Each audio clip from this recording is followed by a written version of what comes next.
En el corazón palpitante del mundo antiguo, Roma se levantaba, majestuosa e implacable, dominando el escenario con su grandiosidad arquitectónica y su poder militar. Sus ecos de conquista y cultura resuenan hasta hoy. Una ciudad eterna cuyas historias de gloria y tragedia son destacadas en la historia humana. Hola viajeros de la historia, hoy hemos seleccionado vídeos increíbles sobre la antigua Roma, desde la construcción del Coliseo, paseando por el barco del amor de Calígula, hasta conocer a un dios del pedo. Embarque con nosotros en este increíble viaje. Antes, asegúrate de dejar tu super like y sin más demora, vamos al vídeo.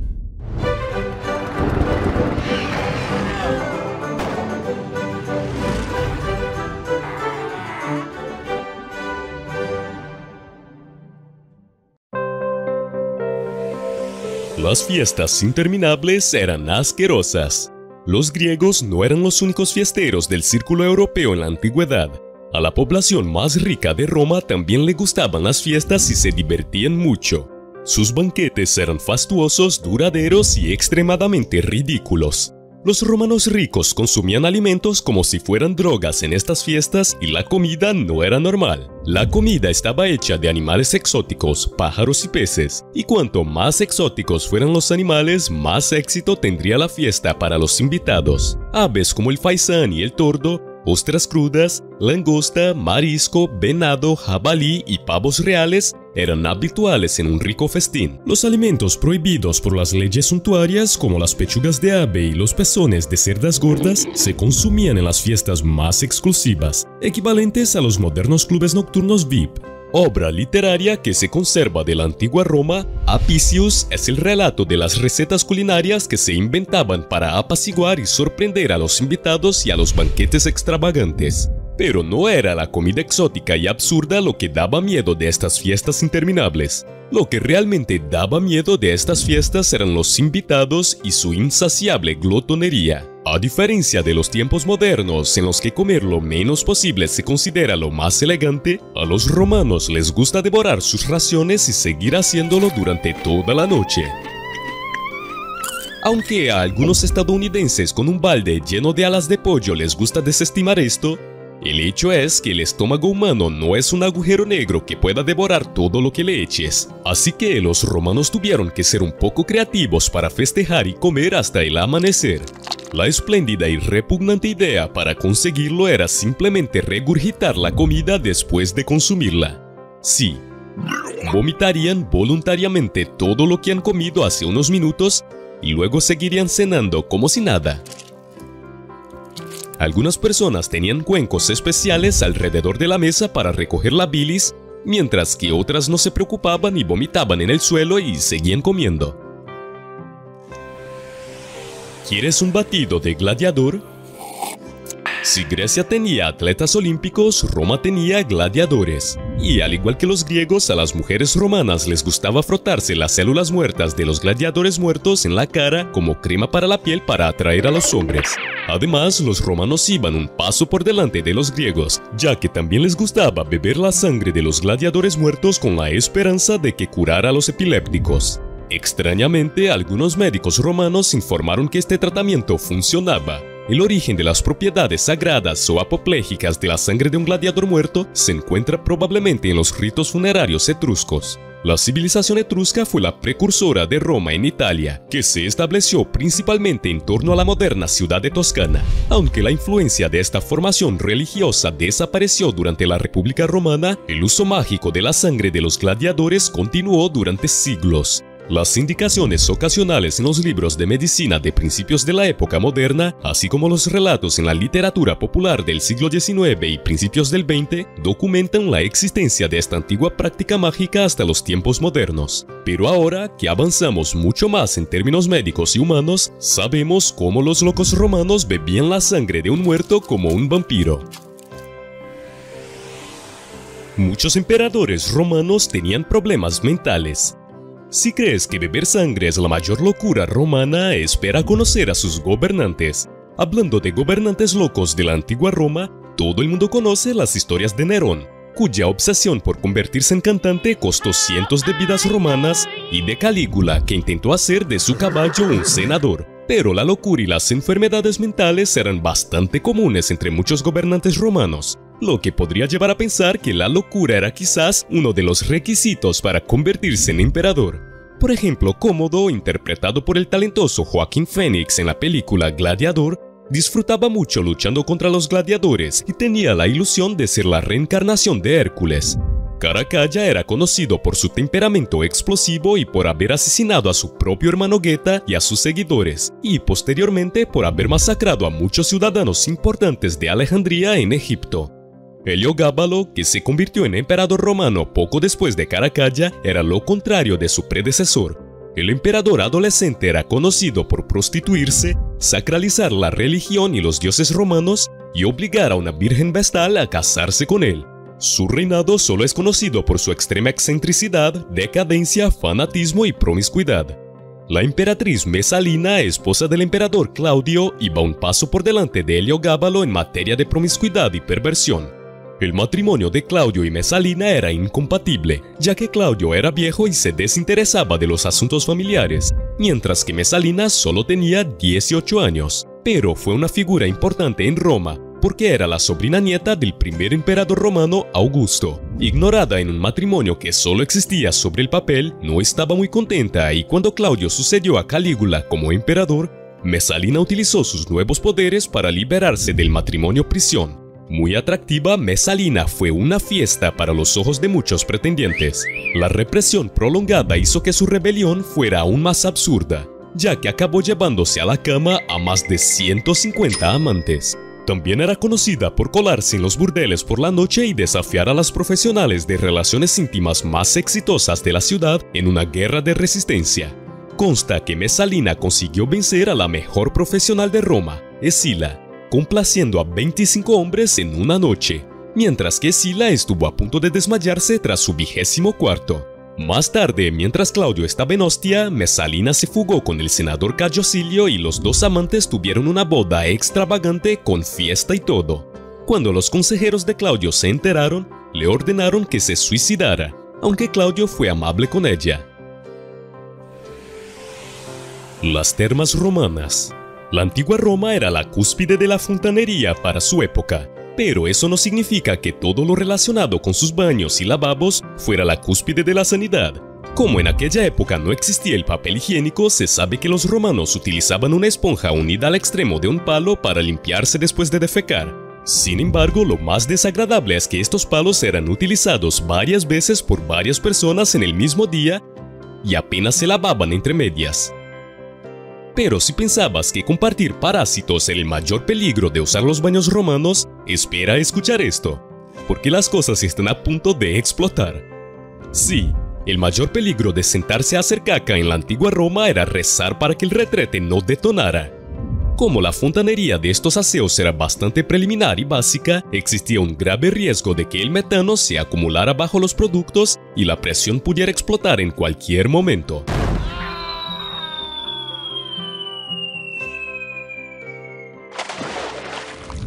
Además, tener tanta suciedad en esas tuberías provocaba una gran infestación de plagas en los retretes, lo que significaba que también había muchas posibilidades de ser mordido por una criatura rabiosa mientras defecabas. En lugar de encontrar una solución mejor para la fontanería, los romanos recurrieron a la magia y al culto para resolver sus problemas de retretes. En las paredes de los baños se hacían hechizos mágicos para mantener alejados a los demonios. Algunos baños se construyeron con estatuas de Fortuna, la diosa de la suerte, en su interior para proteger a los visitantes. Se sospecha que los romanos también adoraban a cierto dios llamado Crepitus, que era el dios de los retretes y las flatulencias, para mantenerse a salvo mientras hacían el número 2. ¿Existe un dios para los retretes y las flatulencias? En la antigua Roma, los gladiadores eran las estrellas del rock de su tiempo. Eran considerados la última Coca-Cola del desierto. A pesar de vivir al margen, despertaban la imaginación y el deseo de cualquier mujer, incluso de las más puritanas. Hola, viajeros de la historia. En el video de hoy nos embarcaremos hacia la antigua Roma para desvelar todos los secretos que esconden los gladiadores. Los fluidos de los gladiadores eran productos de primera calidad en Roma. Si querían ganar unas buenas monedas, el sudor de los gladiadores se utilizaba como perfume y como tratamiento de belleza. El sudor también se recogía en frascos y se vendía como recuerdo. La sangre de los gladiadores ya se utilizaba ampliamente como afrodisíaco. En su noche de bodas, los recién casados realizaban un ritual en el que separaban sus cabellos con una espada mojada en la sangre de un gladiador fallecido, lo que significaba que su vida matrimonial sería larga y con muchos hijos. En la sociedad romana, los gladiadores tenían poca o casi ninguna posición social. No todos los gladiadores eran esclavos o prisioneros, pero la gran mayoría lo eran. Cuando comenzó la tradición de los gladiadores, muchos hombres libres que pertenecían a los estratos más bajos de la sociedad se vendieron para participar en combates de gladiadores. Los gladiadores estaban al mismo nivel que las profesionales de relaciones íntimas, los actores y las bailarinas, es decir, tenían un estatus de infamia, pero eso no impedía que los gladiadores buscaran la fama y el reconocimiento. Considerados valientes, alcanzaron la fama por sus victorias y fueron codiciados por las mujeres, mientras que eran relegados a la periferia tras ser utilizados. Las multitudes admiraban a los gladiadores por arriesgar su mortalidad, pero eran considerados poco más que trabajadores y nada más.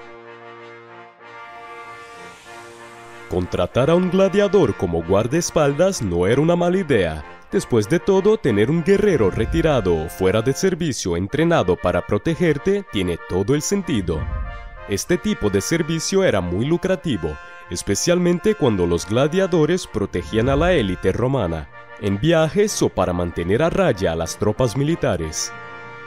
Sin embargo, las mujeres aprovechaban el fenómeno de la contratación de gladiadores por otros motivos. Según Philip Metizak, autor del manual del gladiador, muchas mujeres adineradas que contrataban guardaespaldas de gladiadores lo hacían solo con el propósito de tener relaciones con ellos y nada más. No solo las mujeres ricas contrataban a los gladiadores, los hombres también lo hacían. Con el tiempo, los gladiadores perdieron la capacidad de controlar sus cuerpos, tanto como esclavos como hombres libres que se convirtieron en guerreros voluntariamente. A pesar de ello, la perspectiva de las relaciones amorosas no siempre era desagradable. Se esperaba que los gladiadores aprovecharan las oportunidades para utilizar sus cuerpos como instrumentos de lujuria carnal, y algunos lo consideraban un privilegio del trabajo.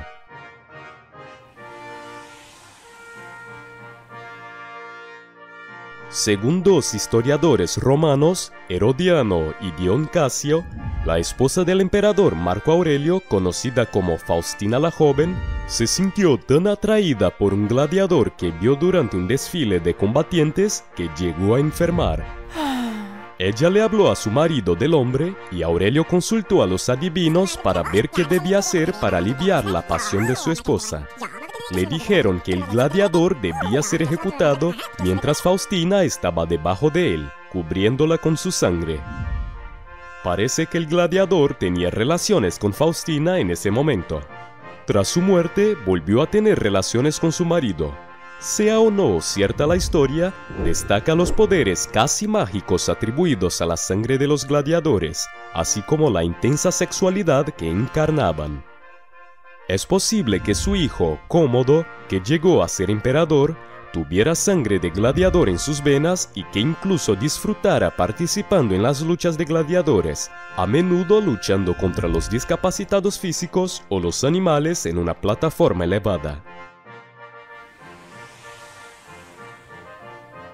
Las gladiadoras o gladiatrix no eran tan comunes como sus homólogos masculinos, pero cuando llegaban al ring eran muy sensualizadas. Las gladiadoras llevaban tanga a diferencia de las túnicas que usaban los hombres y no tenían casco, presumiblemente para lucir sus rostros y peinados. Las luchas de gladiadoras representaban el colmo del lujo y la indulgencia. y solían celebrarse en fiestas privadas de la élite romana. Las pruebas arqueológicas indican que las mujeres utilizaban las mismas armas que los hombres, pero una estatua que se cree que representa a una gladiadora muestra a una mujer con los pechos desnudos sosteniendo a una sica, una espada corta y curva. Durante la época imperial, las mujeres de la nobleza romana se interesaron cada vez más por acercarse a los gladiadores. Ovidio, un escritor de la época, solía decir que el mejor lugar para conocer a una romana eran los combates de gladiadores. Miles de ellas los observaban salvajemente. Describió la atmósfera romántica que rodea el combate de gladiadores en el arte de amar. Para hombres y mujeres, los gladiadores eran todo un afrodisíaco. Para intentar combatir el coqueteo y los deseos carnales, Augusto, el emperador romano, trasladó a las mujeres al nivel superior del anfiteatro de Roma. Pero esto no ayudó mucho a eliminar los celos y la ira por esta situación.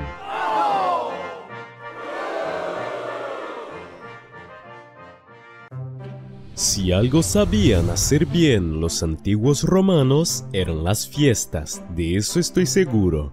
Cuando no estaban ocupados inventando acueductos, hormigón o la base del calendario moderno, encontraban alguna forma de divertirse. Para ellos era divertido, para muchos una pizca de locura con situaciones bastante extrañas y escandalosas. Hola, viajeros de la historia. En el video de hoy elegimos 10 historias que darían para el argumento de cualquier telenovela. ¿Tienes curiosidad por saber cuáles son? Cayo Pisón tomó la mala decisión de invitar al emperador Calígula a su boda.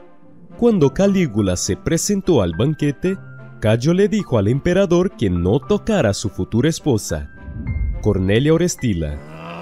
Así que, naturalmente, Calígula la robó, se casó con ella y la desterró a una isla donde se le prohibió volver a acostarse con nadie. Moral de la historia: no le digas a Calígula lo que no puede hacer. Para alguien con el poder y la reputación maníaca del emperador Nerón, probablemente era fácil aburrirse de tener todos sus caprichos atendidos. Tal vez por eso Nerón convirtió a un niño inocente en eunuco, y luego se casó con él. What? El chico, llamado Esporo, se vistió de mujer con velo y guirnalda para la ceremonia oficial, y ambos incluso tuvieron una romántica luna de miel en Grecia. ¡Qué locura!, ¿no? El emperador Augusto exilió a su hija Julia por arruinar los valores familiares. Augusto apoyaba los valores familiares y decidió ilegalizar el adulterio. Julia complicó su posición política al entregarse con frecuencia a los vicios, incluyendo casos públicos de adulterio. Augusto se molestó tanto que la exilió a una isla sin hombres y sin vino. En cuanto a los hombres con los que se acostó, fueron exiliados u obligados a suicidarse. Valeria Mesalina, también conocida solo como Mesalina, fue una emperatriz consorte romana, tercera esposa del emperador Claudio. También era prima paterna de Nerón, prima segunda de Calígula y sobrina nieta de Augusto. Por el árbol genealógico ya te puedes imaginar lo que iba a ocurrir después. Y la verdad es que no fue nada bueno. Además de desafiar a las prostitutas, la esposa del emperador Claudio se hizo famosa por casarse con otro hombre, Cayo Silio, sin que Claudio lo supiera. Juntos conspiraron para derrocar a Claudio y gobernar el imperio. Todo se desmoronó cuando Claudio descubrió todo el plan y no tuvo piedad de ejecutar a ambos. Poco después de que César encontrara su fin en los días de marzo, su amigo y aliado más cercano, Marco Antonio, se quedó con su amante Cleopatra. Marco Antonio fue nombrado enemigo de Roma, pero estaba demasiado ocupado con la reina de Egipto para preocuparse. Finalmente, el sucesor de César, Octavio, se enfrentó a ellos y derrotó a sus fuerzas. Al final, los dos se quitaron la vida. Según Plinio el Viejo, Valeria Mesalina, tercera esposa del emperador Claudio, era conocida por su apetito por los placeres de la carne. Para divertirse, la emperatriz apostó con la mejor cortesana romana de su tiempo. La apuesta era con cuántos hombres podían acostarse en una noche. Mesalina venció a la cortesana y consiguió incluir a 25 hombres en esta apuesta, dejando humillada a cualquier profesional de la especialidad. Todavía, según Plinio, a la emperatriz le gustaba trabajar clandestinamente en esta área y se hacía llamar loba. Imagina cuántos cuernos se llevó el emperador Claudio. Calígula utilizaba a menudo a sus hermanas como arma política y las ofrecía a menudo a sus amigos y potenciales enemigos. Esto le resultaba muy útil, ya que guardaba registros de todos los adulterios y los hacía públicos para crear un revuelo instantáneo cada vez que necesitaba arruinar la reputación de un amigo convertido en rival y así crear inestabilidad política. Puede que Nerón haya tenido una infancia extraña, pero ni siquiera la educación más inusual podría explicar sus impulsos más feroces. Algunos registros históricos dicen que le gustaba divertirse de formas extrañas. Se vestía con pieles de animales, se liberaba de una jaula y se iba a una ciudad donde había hombres y mujeres indefensos y le gustaba atarlos a estacas y hacer lo que le diera la gana. Julio César no solo inició el reinado de los emperadores romanos, sino que fue uno de sus mejores líderes. A pesar de su matrimonio con Calpurnia Pisonis, tuvo muchas amantes, entre ellas la famosa Cleopatra. Cuando César la invitó a Roma, Cleopatra llevó a su bebé y lo mostró a todos, incluida Calpurnia. Entonces, ¿qué debería hacer el emperador? Le dio al niño su nombre y escribió una ley que decía que podía casarse con todas las mujeres que quisiera. Las cenas con Calígula eran una pesadilla para las parejas. Calígula solía invitar a las parejas a cenar y, si una determinada esposa le atraía, la llevaba a sus aposentos y volvía más tarde para contar a sus maridos todo lo que había sucedido. Por si eso no fuera suficiente para él, a veces pedía a las parejas que se divorciaran, simplemente porque tenía suficiente poder para hacerlo. Todos sabemos que el Imperio Romano duró muchos años y es uno de los ejemplos más significativos del ascenso y caída de una civilización a lo largo de la historia de la humanidad. Y aunque es fascinante conocer a emperadores romanos épicos como Calígula o Cómodo, en realidad, vivir en la época de sus reinados probablemente no era nada bueno. Hola, viajeros de la historia. Hoy conocerás cómo era la realidad cotidiana en la antigua Roma. Te aseguro que te sorprenderás con lo que verás. Roma no se construyó en un día, sino que se construyó a base de mucho trabajo esclavo. De hecho, uno de los mitos clave de la ciudad es la historia de la captura de las mujeres sabinas, que fueron apartadas de su comunidad y obligadas a convertirse en máquinas reproductoras para la creación y continuación de la población romana. Comprados en los mercados, incautados en las comunidades cercanas o capturados como botín de guerras extranjeras, se calcula que los esclavos representaban entre 1/3 y 3/5 de toda la población italiana. Esto significa que había hasta 4 millones de esclavos solo en Italia, aparte del resto del imperio. El segundo emperador, Tiberio, tenía una villa en Capri, donde organizaba fiestas en grupo, instalaba una biblioteca obscena y entrenaba a los chicos para que le hicieran aquel tipo de cosas. El emperador Calígula no fue mucho mejor. Tuvo relaciones con sus hermanas y, por si fuera poco, El propio Calígula difundió el rumor de que su madre, Agripina, y su abuelo tuvieron un romance. Oh no. Por no hablar de las innumerables historias sobre él, el emperador Nerón y otros muchos emperadores. Quizás el método de castigo más famoso en la antigua Roma era la crucifixión, pero había otros castigos igual de dolorosos. De hecho, castigos inquietantes que a los romanos les gustaba hacer.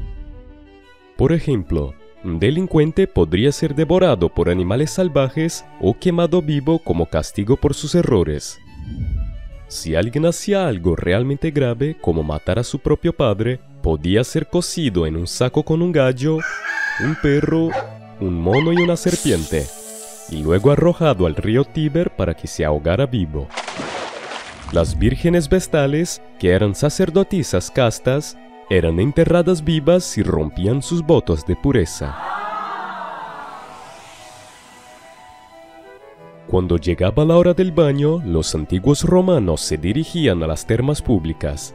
Avanzaban por una serie de salas, el caldarium hirviente, luego el tibio tepidarium y finalmente el gélido frigidarium. Antes de bañarse, los romanos tenían la costumbre de cubrir su piel con aceite de oliva y luego rasparla o hacer que sus esclavos la rasparan con un strígil, que es un pequeño instrumento que se asemeja a una guadaña.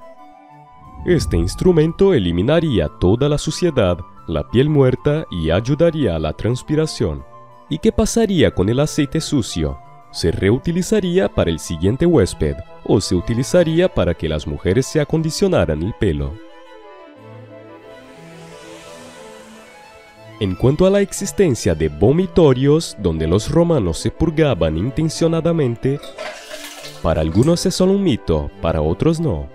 Pero eso no significa nada, porque las cenas eran bastante asquerosas para los estándares modernos. En las fiestas de la élite, los invitados comían reclinados en los sofás y se limitaban a tirar al suelo huesos de animales, pieles, cáscaras de marisco, huesos de aceituna y cualquier otra basura para que los esclavos la limpiaran. Los antiguos romanos utilizaban una forma de limpieza especialmente burda. Para limpiar realmente esos lugares de difícil acceso, después de pasar un rato en cuclillas en un banco con agujeros, se limpiaban con una esponja colocada en el extremo de un palo. Llamados silospongium, estos palos de esponja se fijaban a los asientos de los inodoros o se sumergían en vinagre. De modo que si un romano quería utilizarlos para limpiar su trasero, siempre estaría allí. Aunque eso parece un poco conveniente y ahorraría tiempo, es horrible saber cuántas enfermedades se extendieron solo porque te limpiaste un poco con la esponja. La antigua Roma contaba con un sistema de alcantarillado bastante sofisticado, pero su objetivo, más que eliminar los excrementos y la suciedad en general, era drenar el agua estancada de las calles. Los antiguos romanos tenían unos estándares de limpieza muy diferentes a los de las civilizaciones más contemporáneas, y simplemente no les importaba la caca y la comida podrida en las calles, siempre y cuando pudieran caminar por ellas. Sin embargo, los exámenes de los excrementos romanos han demostrado lo absolutamente terrible que eran estos estándares para la gente de la época. De hecho, los arqueólogos han encontrado toneladas de parásitos e infecciones en las heces romanas fosilizadas, incluyendo ascárides y tenias. Además, no se deshacían de muchos de sus excrementos. Lo utilizaban para fertilizar sus cultivos, contaminando a menudo toda una plantación con parásitos.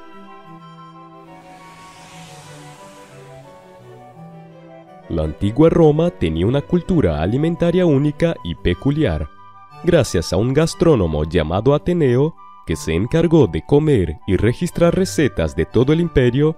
Existe una lista detallada de algunas recetas favoritas de la antigua Roma en forma de libro de cocina.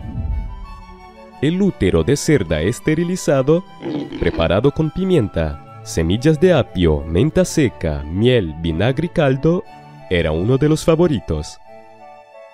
Al igual que la panza de lechón, cuando se rellena con trozos de cerdo machacados en el mortero, 3 sesos, los nervios quitados y se mezcla con huevos crudos. Para los que buscan un tentepié más ligero, la cazuela de arganaz rellena es la elección correcta. Suena asqueroso, pero el amoníaco, un ingrediente clave de la orina, es estupendo para quitar las manchas difíciles de las togas. Y a diferencia del jabón, era fácil de adquirir. Solo había que poner macetas en las esquinas y los hombres que necesitaban orinar podían contribuir llenando las macetas. El emperador romano del siglo I, Vespasiano, instituyó el famoso impuesto sobre la orina, que recaudaba mucho dinero mediante el cobro de impuestos a los vertederos públicos en los que la gente tiraba la orina recogida en los retretes. Y el impuesto era bastante lucrativo. Algunos incluso creen que salvó al imperio en un momento especialmente precario. La orina era como la lana de acero con 1001 usos. Pero eso lo dejaremos para un próximo video. Enfermarte en la Roma imperial, la causa podría ser la ingestión de excremento de animales.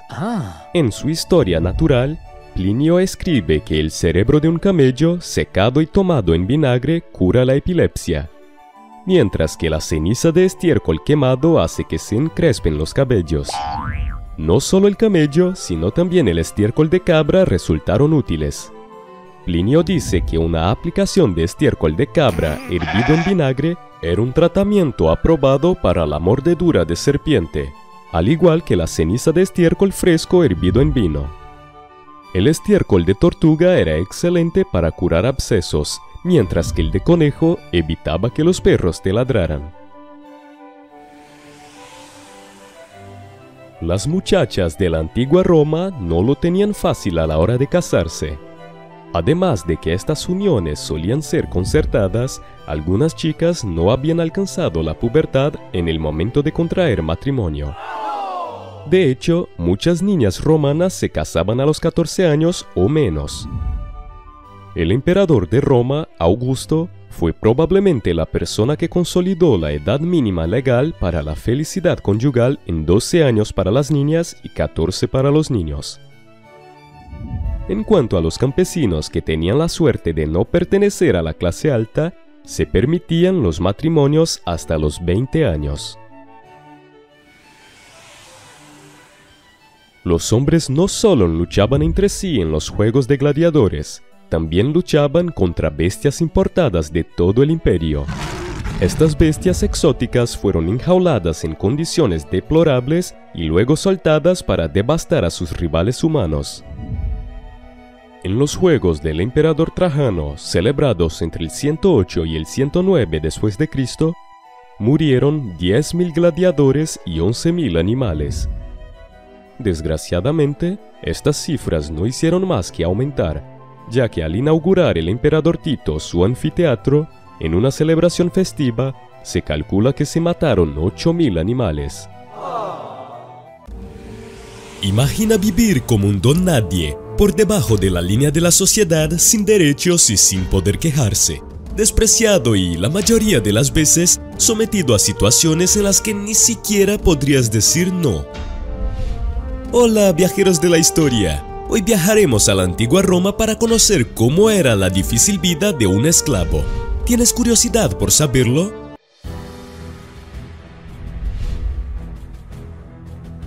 Los esclavos hacían todo tipo de trabajos.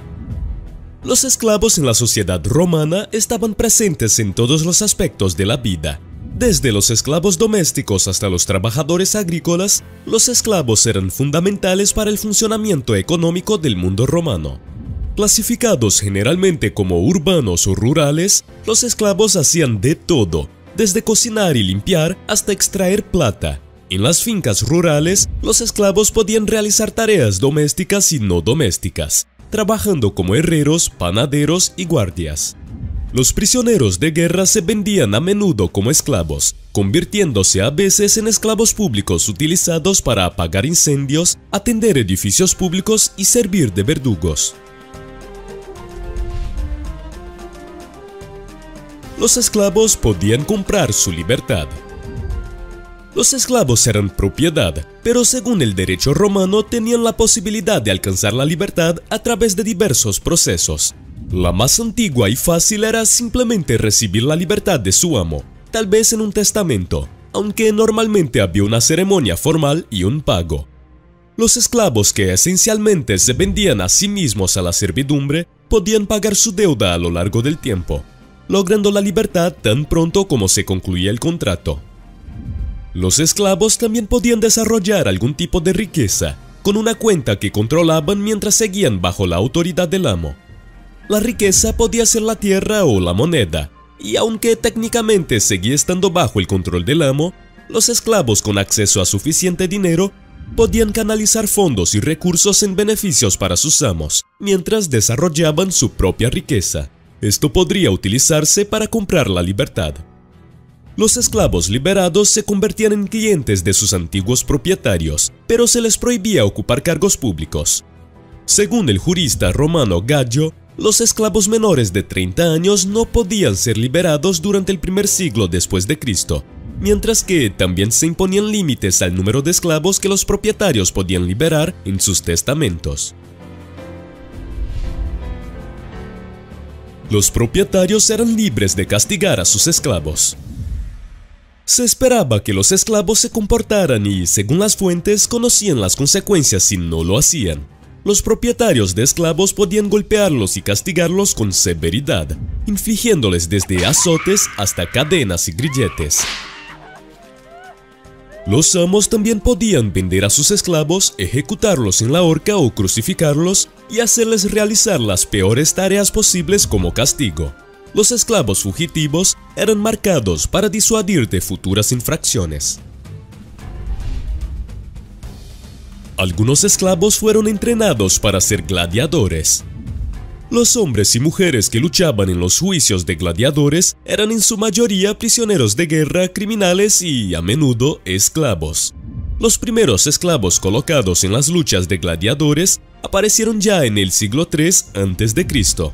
Un conocido esclavo, Espartaco, fue entrenado en una de las escuelas de gladiadores del Imperio Romano, para luego ser subcontratado para un conflicto.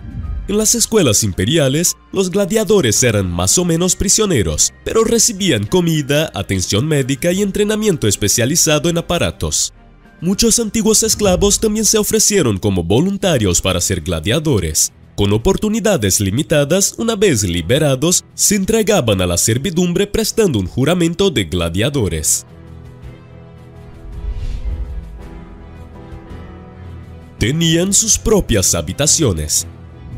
Los esclavos urbanos y rurales vivían en habitaciones alejadas de sus amos. Los sirvientes domésticos seguían viviendo en la casa del amo, a veces incluso durmiendo cerca para satisfacer sus necesidades durante la noche. Pero se hacía un esfuerzo por mantener a los esclavos separados de los hombres y mujeres libres. Sus habitaciones solían estar cerca de los almacenes y podía compartirse con otros sirvientes. Las habitaciones de los esclavos en las villas rurales romanas también estaban situadas en la casa principal, pero su ubicación exacta sigue siendo incierta. Algunos planos indican que los esclavos vivían más cerca de sus zonas de trabajo que de sus propietarios. Llevaban túnicas muy básicas. Los esclavos recibían ropas sencillas, no muy diferentes de las que llevaban los hombres y mujeres pobres.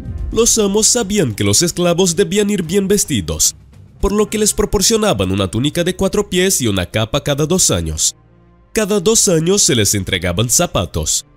Como no ciudadanos, los esclavos no podían llevar togas ni ropa metálica, y las mujeres esclavas no llevaban estola, un vestido que se ponía sobre la túnica. Según Séneca, el Senado romano se planteó una vez instituir un uniforme para los esclavos con el fin de distinguirlos más claramente en la sociedad. Finalmente decidieron no hacerlo, para evitar que sus esclavos supieran exactamente cuántos miembros de sus filas había. Los esclavos provocaron el miedo a la revuelta. Los romanos tenían el derecho a estar preocupados. Hubo algunas peleas menores entre esclavos y amos, pero hubo una rebelión de esclavos a gran escala que realmente supuso un riesgo para la sociedad romana. La revuelta liderada por Espartaco, un esclavo y gladiador tracio, hizo que unos 70.000 esclavos y partidarios lucharan contra el ejército romano. La preocupación por futuras revueltas llevó a emprender algunas acciones legales para garantizar, o al menos fomentar, un mejor trato con los esclavos. Los grupos extranjeros constituían la mayoría de los esclavos. La esclavitud no dependía de la raza o la etnia, y el número de esclavos en el mundo romano variaba en cada momento. Tras las guerras púnicas, miles de hombres y mujeres fueron esclavizados, muchos de los cuales sirvieron como artesanos y trabajadores agrícolas. A medida que el imperio se expandía, Roma tomaba cada vez más prisioneros de guerra y los no romanos eran esclavizados, incluyendo individuos de Grecia, Egipto, África del Norte, Galia y Asia Menor. Las esclavas eran asistentes personales de las mujeres. Las esclavas no estaban exentas del trabajo manual, pero a menudo realizaban tareas personales para las mujeres romanas ricas y de la élite. Las esclavas podían ser entrenadas para aplicar cosméticos y peinar el cabello o servir como nodrizas. La emperatriz Livia, esposa de Augusto, tenía más de 1000 asistentes, muchos de los cuales eran esclavos y esclavas. Las esclavas también eran vulnerables a los deseos de los amos. Un amo podía permitir que sus esclavos tuvieran relaciones con las esclavas, incluso cobrando una cuota por ello.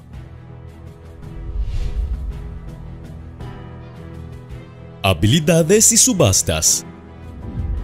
Los esclavos de todas las partes del imperio se vendían a nivel local y a grandes distancias, a veces por medio de apoderados.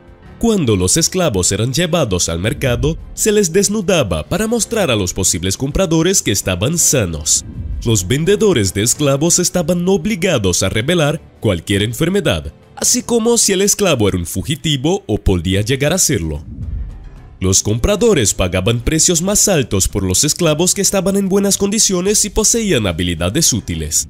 Comparable al valor de un gladiador, un esclavo con experiencia en contabilidad o con conocimientos de un oficio como la alfarería, el curtido o el trabajo textil, era ideal para comerciantes e industriales. Los esclavos con un alto nivel de educación podían servir de maestros, mientras que las mujeres solían ser peluqueras y perfumistas. Los hombres fuertes y en forma podían ser enviados a trabajar como jornaleros agrícolas, pero también eran utilizados como guardaespaldas. Los esclavos tenían abogados.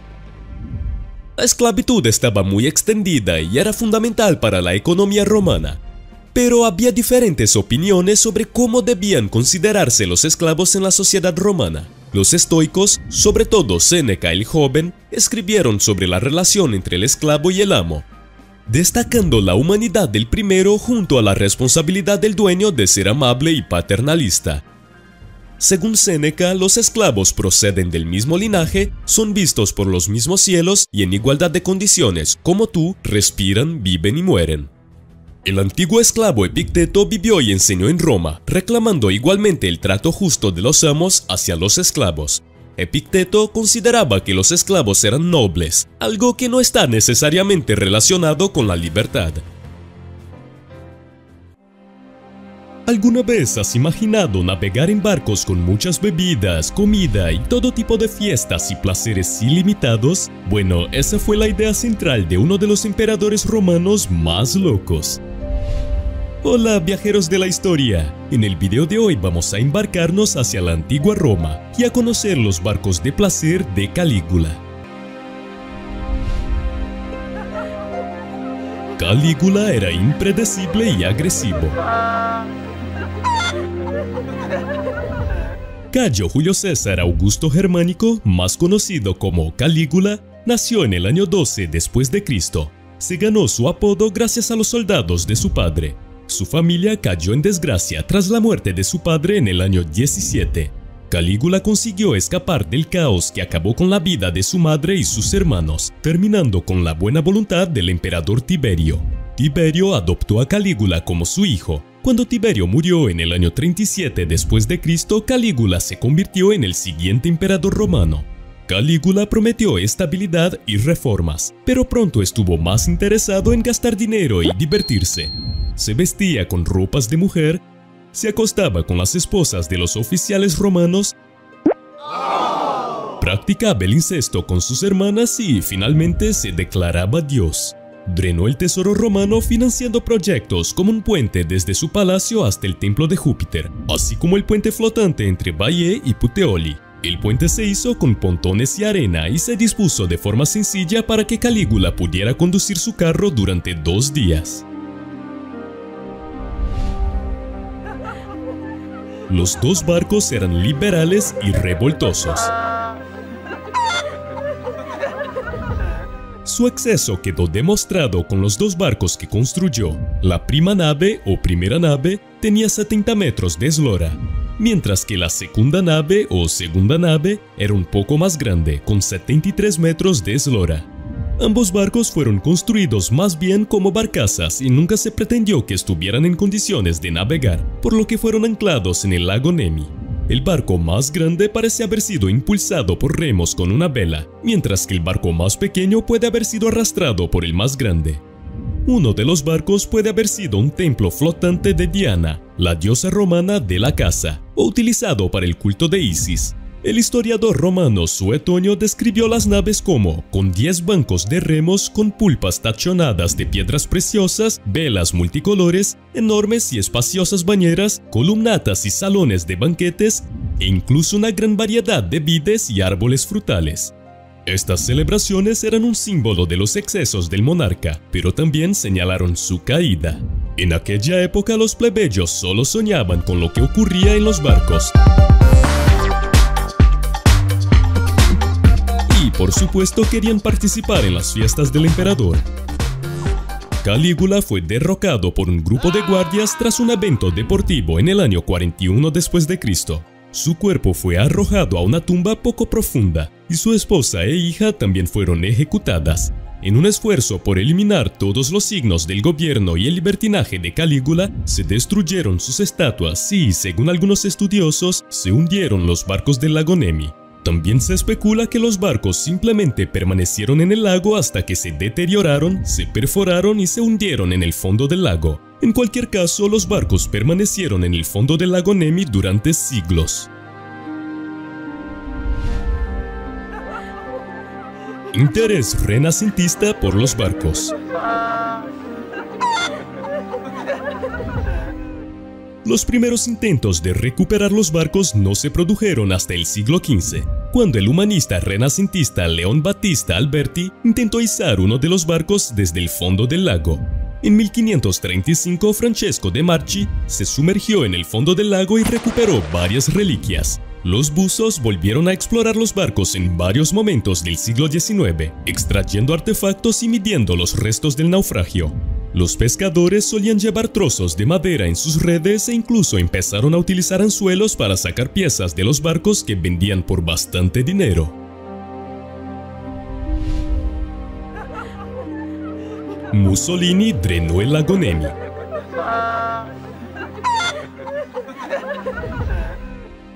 En 1928, el dictador Benito Mussolini ordenó desaguar el lago Nemi para poder recuperar los barcos.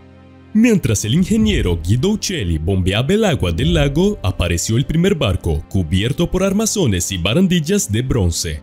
El segundo barco era totalmente visible en 1931, a medida que se retiraba más y más agua del lago, pero ambos barcos empezaron a pudrirse y descomponerse al secarse. Las bombas se detuvieron durante un tiempo y los barcos se mantuvieron en el lodo protector. Se aplicaron técnicas de conservación y los barcos fueron retirados del lago en 1932. Además de la decoración en bronce y mosaico, los barcos revelaron sorprendentes innovaciones tecnológicas, como las bombas de pistón para el agua caliente y el ancla de culata plegable. Los descubrimientos se llevaron al Museo delle Navi Romane. En 1944, soldados alemanes y estadounidenses lucharon en Italia y en el proceso el museo donde se almacenaban los barcos fue incendiado. La destrucción de los barcos y la retirada de los artefactos, muchos de ellos de madera, se atribuyen generalmente a la reacción de las fuerzas alemanas y a haber descargado sus frustraciones en el camino.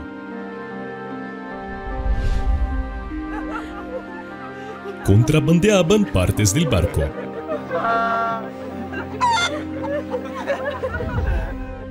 Algunos objetos sobrevivieron al incendio del museo, como los mosaicos y los accesorios de bronce y plomo con cabezas de animales, que hoy se exponen en otros lugares de Italia. Aunque estos hallazgos siguen en manos italianas, las autoridades creen que el museo fue saqueado al final de la Segunda Guerra Mundial. Recientemente se han encontrado mosaicos de los barcos en la ciudad de Nueva York, lo que apoya esta afirmación. No está claro cómo salió el mosaico de Italia, pero en la década de 1960 un coleccionista de antigüedades de Nueva York lo compró a una familia aristocrática que afirmó que fue encontrado en las aguas del lago en el siglo XIX. El coleccionista utilizó los azulejos como mesa de centro durante décadas, hasta que se enteró de que habían sido robados. Los entregaron voluntariamente a las autoridades. Los azulejos han sido devueltos a Italia, donde se colocarán en el museo reconstruido de Nemi.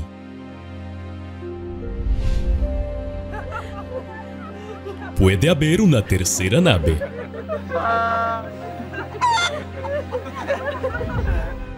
El historiador romano Suetonio menciona una tercera nave, aún más elaborada que las otras dos, pero nunca ha sido localizada. Los investigadores y las autoridades italianas han iniciado recientemente la búsqueda del tercer barco, en una parte del lago Nemi que no había sido drenada antes.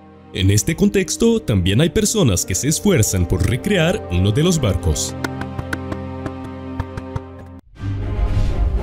Hay muchas figuras históricas que han dejado huellas inolvidables en el pasado. Sin embargo, algunos consiguieron marcar su trayectoria de forma tan significativa que, aún hoy, despiertan admiración, envidia y otros temor y mucho miedo. Hola, viajeros de la historia. Hoy conoceremos los actos más atroces cometidos por el emperador romano Nerón. ¿Tienes el estómago y el valor para seguir?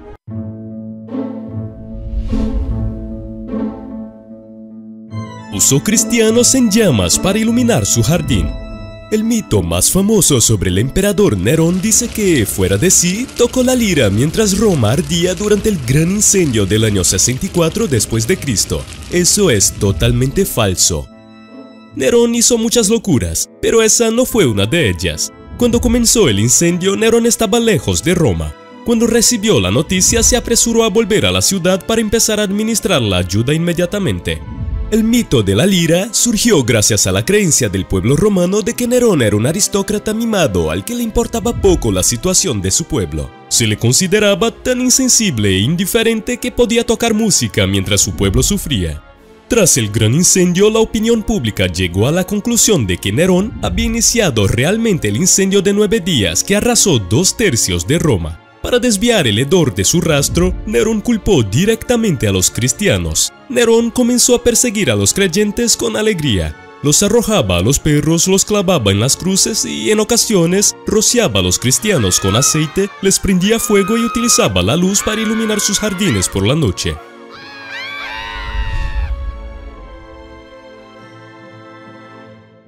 Le gustaba disfrazarse de animal salvaje. A medida que el gobierno de Nerón progresaba, también lo hacían sus peculiaridades sexuales. Aunque en su juventud se contentaba con visitar algunos burdeles, a medida que crecía sus gustos se hicieron más violentos. Según el historiador romano Casio Dion, Nerón ataba niños y niñas desnudos en estacas y luego se vestía con la piel de una bestia y los atacaba para satisfacer su brutal lujuria bajo la apariencia de un animal salvaje que devoraba partes de sus cuerpos.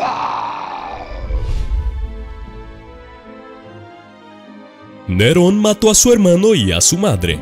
Inicialmente no se esperaba que Nerón fuera emperador. Sin embargo, después de que el emperador Claudio se casara con su sobrina, la madre de Nerón, Agripina, esta convenció a su marido para que adoptara a Nerón como su hijo. Fue entonces cuando, siendo Nerón el siguiente en la línea de sucesión al trono, Agripina envenenó a Claudio y atribuyó la acción a otra mujer. Pero le salió el tiro por la culata, ya que tan pronto como Nerón subió al trono a la edad de 17 años, fue advertido por sus consejeros y amigos de que tuviera cuidado con Agripina. En un intento de asegurarse el trono, Nerón envenenó a su hermanastro británico y luego mandó matar a su propia madre.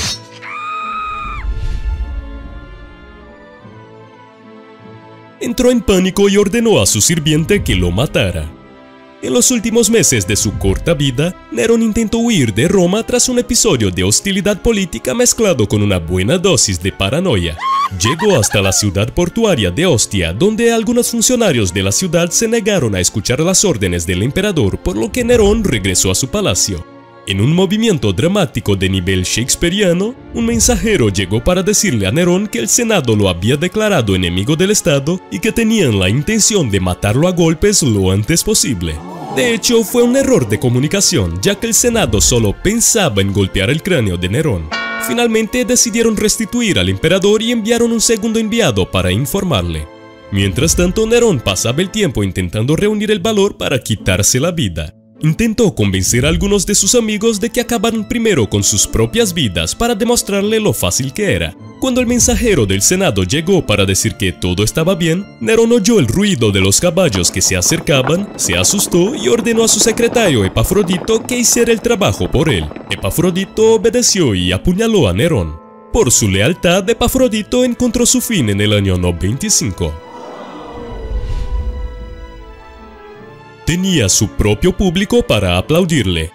Nerón puede haber sido un buen artista. Algunos de sus asesores más cercanos le animaron a actuar públicamente. Sin embargo, según algunos historiadores, el emperador tenía una voz débil e indistinta, por lo que hizo reír y llorar a todo el público al mismo tiempo.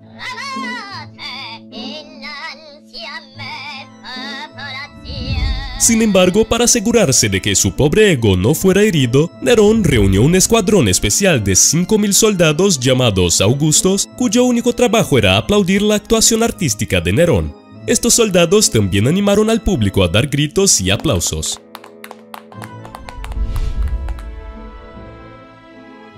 Instituyó Juvenalia.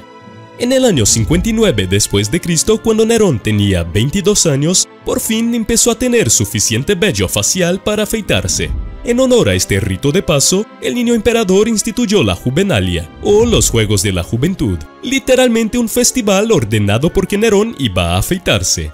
El festival destacó como escaparate de las artes escénicas con todo tipo de representaciones teatrales de renombre. Se esperaba que los miembros más destacados de Roma se unieran al reparto. Cuando algunos miembros se pusieron las máscaras para ocultar sus identidades, Nerón exigió que se mostraran sus rostros al público.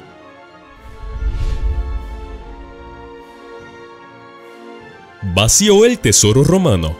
Tras el gran incendio, Nerón optó por gastar el extenso tesoro romano no en la reconstrucción de la ciudad, sino en la construcción de un opulento complejo palaciego de 100 acres, que llegó a ser conocido como Domus Aurea, o la Casa Dorada.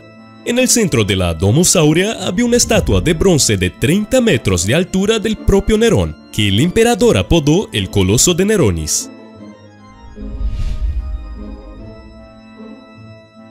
Rompió el protocolo al ofrecer presentaciones públicas.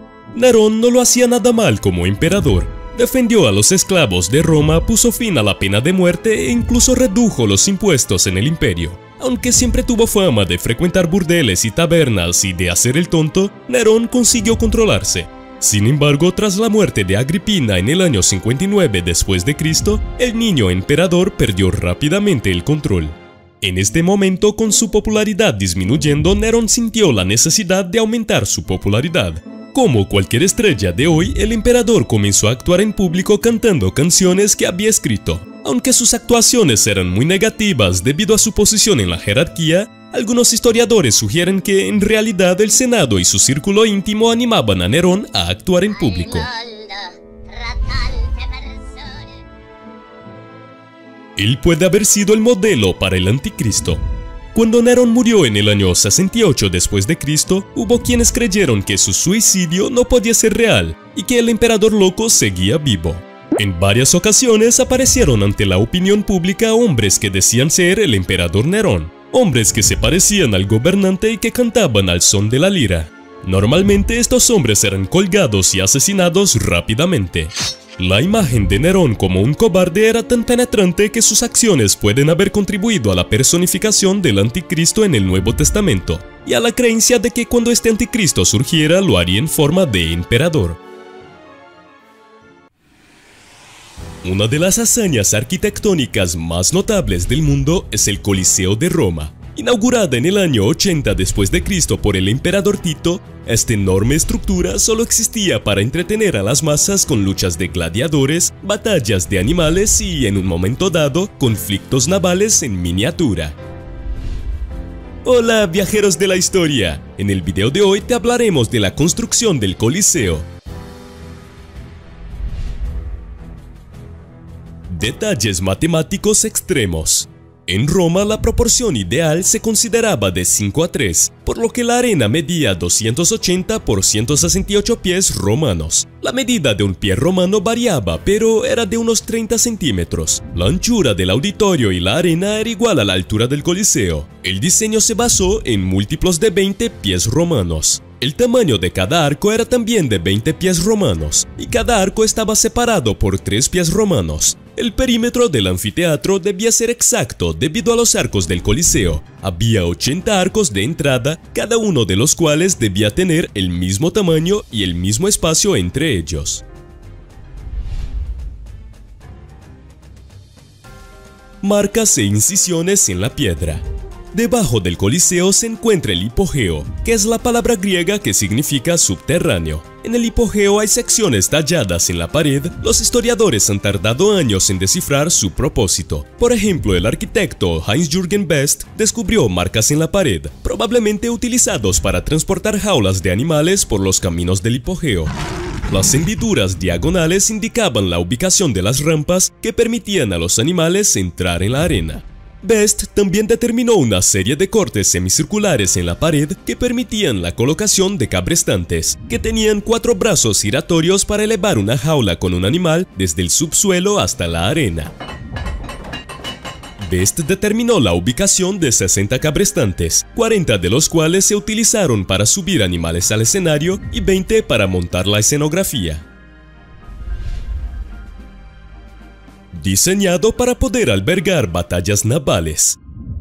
El Coliseo pudo llenarse con algunos metros de agua, en los que los marineros realizaron simulacros de batallas navales en barcos en miniatura. Para crear esta arena acuática contenida, los trabajadores del Coliseo retiraron el suelo del anfiteatro y los soportes de madera. Un acueducto se encargaba de inundar la arena, y los canales de drenaje ayudaban a desaguar el Coliseo cuando terminaban los combates. El anfiteatro no tenía subsuelo en su apertura. La construcción de muros de mampostería que sustituyeron a los soportes de madera acabó con la posibilidad de inundaciones y, por tanto, con los espectáculos navales en la arena. Camino al Coliseo. Norma Goldman y el ingeniero Owen Roberts respondieron a preguntas sobre el Coliseo para la PBS. Durante la sesión de preguntas y respuestas, Goldman estimó que entre 20.000 y 30.000 personas participaron en la construcción, un gran número de ellas esclavizadas. Los romanos construyeron una carretera solo para transportar los bloques de travertino desde las canteras de Albula, cerca de lo que hoy es Tívoli. Las canteras estaban a unas 20 millas de distancia y cada carro contenía entre 30 y 50 piedras. En total, los trabajadores transportaron 240.000 carros llenos de piedras para construir el Coliseo. El cemento romano. Los romanos fueron los responsables de lo que se conoce como la Revolución del Hormigón, en la que el imperio utilizó el hormigón para construir estructuras más grandes y resistentes que las que se habían construido antes. En el Coliseo, los romanos construyeron bóvedas y arcos de hormigón, lo que permitió que el Coliseo fuera masivo, pero que siguiera siendo estructuralmente sólido y mantuviera un ambiente aireado. Los cimientos de la estructura también son de hormigón. Partiendo de los muros exteriores, los cimientos se colocan en círculos concéntricos hacia la arena. Las partes de los cimientos comienzan a una profundidad de unos 14 metros y se van haciendo menos profundas a medida que avanzan hacia el interior. Los romanos calentaban la piedra caliza para crear óxido de calcio o cal virgen. Al sumergir la cal virgen en el agua se creaba una pasta que actuaba como aglutinante del cemento. Los romanos también utilizaron la cal virgen para crear las pinturas del Coliseo. Debajo del suelo había un extenso laberinto. Debajo del Coliseo, conocido como hipogeo, había jaulas de animales, extrañas habitaciones, largos pasillos y rampas. Todos ellos se utilizaron para transportar animales y seres humanos a la arena de combate. Unos cabrestantes giratorios manejados por esclavos elevaban a los leones, osos y otras criaturas al escenario. Una serie de rendijas y ranuras permitían transportar las jaulas por los estrechos pasillos del hipogeo. Unas pequeñas plataformas adicionales permitían a los trabajadores subir el decorado al escenario, que a menudo se utilizaba para representar historias famosas. La zona del escenario estaba llena de elaboradas cuerdas, poleas y otros mecanismos que los tramoyistas utilizaban para hacer funcionar el espectáculo. Todos ellos podían desmontarse y guardarse cuando no se utilizaban. Algunos restos del hipogeo fueron probablemente bloqueras utilizadas para rellenar y drenar la arena antes de que la construcción de muros de mampostería hiciera imposible la inundación del Coliseo para los espectáculos navales. También había un muelle donde los trabajadores construían barcos en miniatura que los marineros utilizaban para luchar entre sí. El Coliseo fue construido sobre un lago. Situado en un valle que se convierte en pantano o lago según la estación, el Coliseo requería un drenaje a 8 metros bajo la superficie para desviar los ríos y arroyos que fluían desde las colinas adyacentes. Los arquitectos diseñaron unos cimientos de hormigón que alcanzaban unos 12 metros de profundidad para evitar el derrumbe de los cimientos de estos suministros naturales de agua. Los trabajadores utilizaron la tierra extraída del espacio para los cimientos del Coliseo para construir el suelo alrededor de la estructura. Por eso el Coliseo está elevado 7 metros sobre el suelo. Cubrieron el Coliseo con un enorme trozo de tela. El Coliseo estaba equipado con un enorme toldo de tela llamado vela. En los días calurosos, los miembros de la Marina romana izaban la vela sobre el Coliseo para proteger a los participantes. El uso de una vela era bastante común en Roma. La mayoría de las arenas y anfiteatros estaban equipados con una. El Coliseo utilizó a miembros de la Marina para levantar el toldo sobre el público. El toldo que cubría el Coliseo era muy parecido a la vela de un barco, por lo que los marineros eran los más cualificados para manejarlo. Estos marineros se consideraron privilegiados porque pudieron experimentar y vivir en una gran ciudad, algo que la mayoría de los marineros no tuvieron la oportunidad de hacer. En Roma, los miembros de la armada eran principalmente niños y esclavos, procedentes de países de todo el mundo conquistados por Roma. Servían entre 15 y 30 años, momento en el que obtenían la libertad y la ciudadanía romana. Las puertas y los pasillos separaban a las personas por clase social. Es posible que los tabiques de mármol y hierro de las escaleras se construyeran para mantener a los participantes dentro de sus clases socioeconómicas, aunque los historiadores no están seguros de su finalidad. La sección más alta del Coliseo, donde podían sentarse los espectadores más pobres, estaba separada del resto de la estructura por un muro de 5 metros. Las mujeres y los pobres se habrían sentado probablemente en la parte superior de la arena, a más de 90 metros del escenario. Los historiadores advierten, sin embargo, que la capacidad de las 5 secciones ascendentes de la arena no coincide con el número de ningún grupo social conocido en la época. Es difícil confirmar cómo y si se separaron las clases sociales. Construido sobre el palacio del emperador Nerón. El emperador Nerón se construyó una casa a la que llamó el Palacio de Oro en el año 64 después de Cristo. Muchas personas perdieron sus propiedades en la construcción de la enorme casa del emperador. En el año siguiente a la muerte de Nerón, el imperio pasó por 4 emperadores corruptos hasta que Vespasiano tomó el poder en el año 69 después de Cristo. En un intento de restaurar la fe pública en el gobierno, vivió más humildemente que el emperador Nerón y defendió a los ciudadanos romanos. Hacia el año 70 después de Cristo, Vespasiano prometió construir un anfiteatro de acceso público en el emplazamiento del palacio, que albergaría torneos de gladiadores. El querido emperador Tito, hijo de Vespasiano, inauguró el Coliseo en el año 80 después de Cristo, tras 10 años de construcción. Para celebrarlo organizó un festival con 100 días de juegos. Contenía fuentes de agua potable y aseos. El sistema de alcantarillado del Coliseo era necesario para eliminar los residuos de las personas y los animales, así como para proporcionar agua a los espectadores. Las cisternas situadas a los lados del Coliseo pueden haber suministrado agua a los abrevaderos del acueducto Aqua Claudia. Los romanos construyeron túneles de plomo y terracota en los muros del Coliseo para el reparto. Las letrinas o aseos públicos eran una hilera de agujeros en el suelo sobre una tubería que llevaba agua corriente. La tubería desembocaba en un desagüe que conectaba con el principal desagüe de la ciudad, la cloaca máxima. Trabajar bajo la arena era ruidoso y agotador. En el hipogeo, los trabajadores no recibían ninguno de los lujos del público. En verano hacía mucho calor, sobre todo por la cantidad de personas que trabajaban en la zona mal ventilada. En invierno el hipogeo era frío y húmedo. La zona bajo el estadio también era increíblemente ruidosa. No solo había máquinas, animales salvajes y el sonido de la gente gritando, sino que señales como órganos y tambores indicaban a los trabajadores que enviaran animales o escenarios. La multitud gritó desde arriba y sus pasos resonaban abajo. Aunque la arquitectura del hipogeo es impresionante por su premeditación, probablemente no entusiasmó ni sorprendió a los esclavos y tramoyistas que trabajaban en los espectáculos del Coliseo.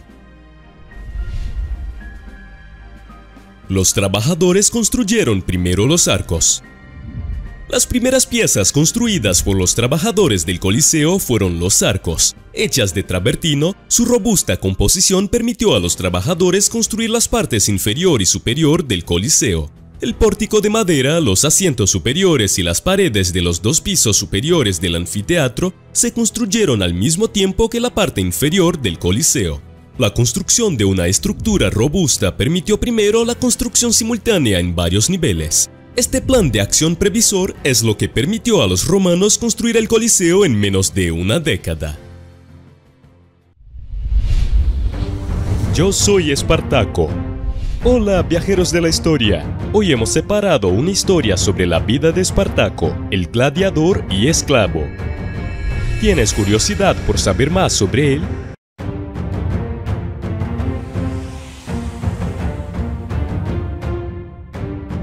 Las revueltas de los esclavos de Espartaco también se denominaron Tercera Guerra Servil, aunque terminaron mal en el año 71 a.C., con la muerte de Espartaco y 6.000 rebeldes crucificados. Este gladiador inspiró a las generaciones futuras en su cruzada contra la tiranía, siendo sus hazañas más impresionantes con cada relato de su historia.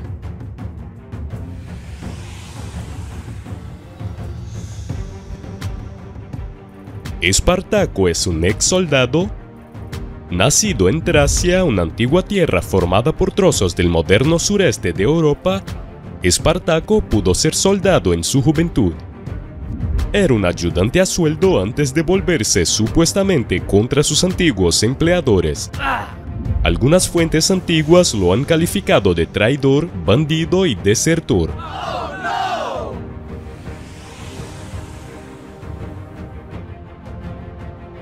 Espartaco fue vendido.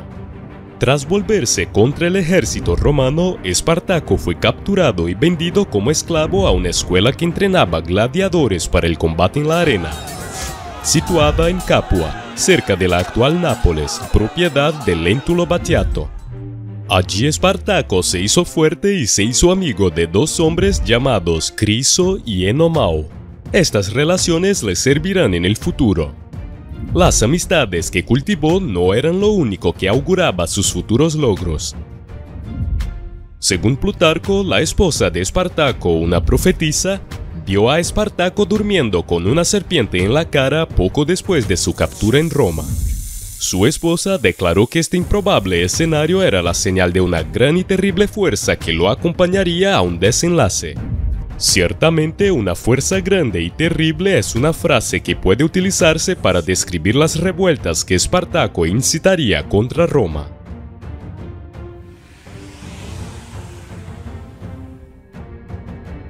Dirigió una fuga masiva. En el año 73 a.C., harto de ser esclavo, Espartaco y 78 de sus amigos huyeron de la escuela de gladiadores. Sus únicas armas eran cuchillos de cocina y pinchos al principio, para luego adquirir un arsenal de espadas de gladiador, tridentes y muchas otras armas. Huyeron de Capua a las laderas del monte Vesubio, conocido por explotar y devastar Pompeya, Herculano, Estabia y Oplontis 150 años después. Con el tiempo, Espartaco reunió más esclavos a su lado. Se convirtió no solo en un símbolo de la libertad, sino también en un nuevo líder enfrentado al corrupto sistema político de Roma.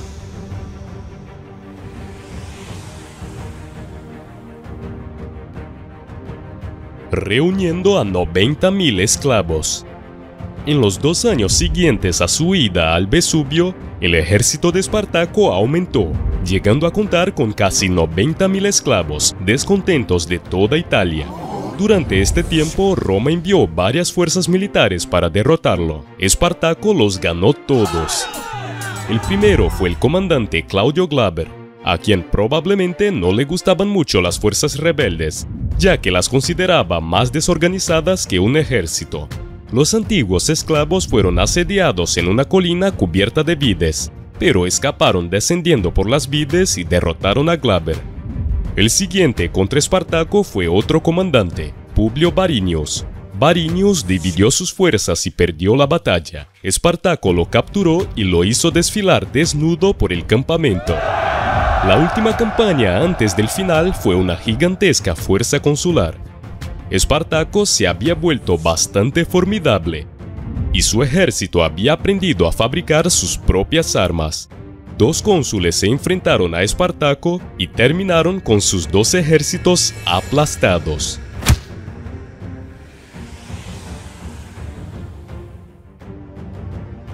De vuelta a casa, pero tras derrotar a los ejércitos consulares romanos, Espartaco se dirigió al norte, ya que el sur estaba controlado por sus enemigos, Roma.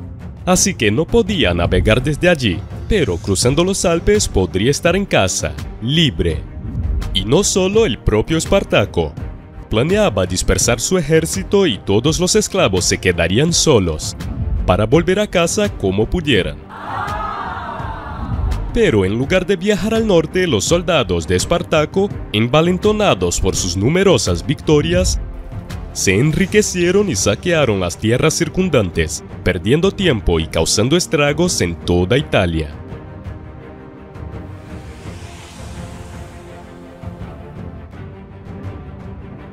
Acuerdo con algunos piratas. Al fracasar su plan en los Alpes, Espartaco trató de llegar a la costa italiana para que él y sus hombres pudieran zarpar. Tomó una ciudad al sur con la esperanza de tener un puerto seguro para navegar hacia Sicilia, una isla llena de esclavos descontentos. Buscando un punto de apoyo en Sicilia, Espartaco hizo un trato con el diablo, si se puede decir así. Se alió con los piratas sicilianos, grupo de bandidos procedentes del mar de Asia Menor que asolaron la costa mediterránea durante décadas. Querían establecer una base en Sicilia para poder saquear la propia Italia. Los piratas podrían, a su vez, ayudar a Espartaco a navegar hacia el atardecer. Espartaco llegó al estrecho de Mesina alrededor del año 71 a.C., pero no todo era lo que parecía. De hecho, los marineros sicilianos no se presentaron para transportar al ejército a Sicilia, como habían prometido.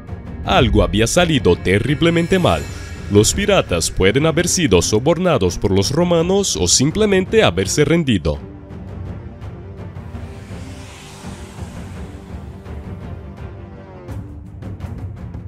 Necesitaba al hombre más rico. Tras la traición de los piratas, Espartaco se enfrentó a Marco Licinio Craso, el hombre más rico de Roma y una importante figura política. Craso trajo 8 legiones, unos 50.000 soldados romanos. ¿Por qué todo esto? Para indicar que no se toleraría otra derrota. Espartaco sabía que Craso no estaba de broma, así que le ofreció hacer un tratado de paz con el romano, pero Craso lo rechazó. Para inspirar a sus propias tropas, Espartaco crucificó a un soldado romano delante de ellas. Después de escapar por poco de algunas trampas de Craso y de perder algunos hombres en una rebelión, Espartaco se enfrentó a Craso en el año 71 a.C. Al final, las tropas romanas abrumaron a los soldados de Espartaco, especialmente a su caballería. El propio Espartaco murió en la batalla.